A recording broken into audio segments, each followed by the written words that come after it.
A very warm welcome to every. We, team from Sardar Patel College of Engineering, are here to present our project entitled as CO2 sequestration using microalgae and its application particularly for educational institutes. In Indian classroom, the CO2 level typically rises to 600 to 1000 ppm per hour, causing drowsiness and headache. According to the Harvard study, when this CO2 level rises to 1000 to 1500 ppm, it reduces cognitive performance by 15%. And when it reaches till 2000 ppm, it's along with 50% of dizziness. So, to reduce these causes, we have come with a solution which utilizes something as simple as microalgae, that is, algae based air purifier. We have utilized algae named Chlorella pionerosa, which considerably absorbs CO2 more than any plant.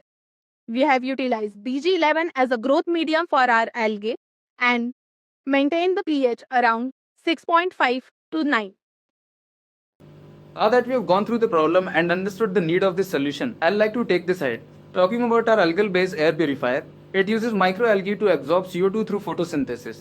The air present in the classrooms, as discussed, is passed and circulated through the transparent photobioreactor, where the algae converts it into biomass and releases the oxygen in return. The microalgae, Chlorella pyrenodosa in particular, has shown better growth and absorption as compared to other algal species from our laboratory results. The processes and the system components were well explained in the previous page. Now I'll be focusing more on the design and the sizing of it.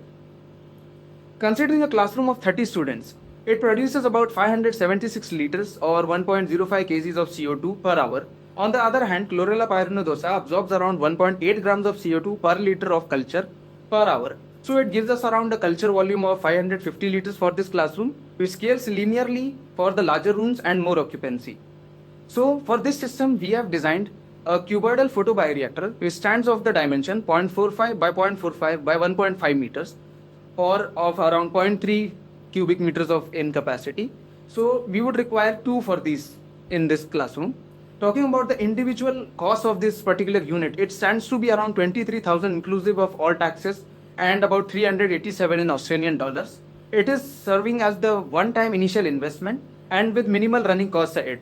So we could definitely say that this solution is feasible and possible to be implemented and can be integrated with the existing architectural systems in the form of wall panels, fittings, partitions, and facades, etc. So all in all, we can say that when optimized, this solution can be deployed in the schools, offices, buildings, workplaces, etc. to improve the indoor air quality, thereby supporting the climate action. Thank you so much.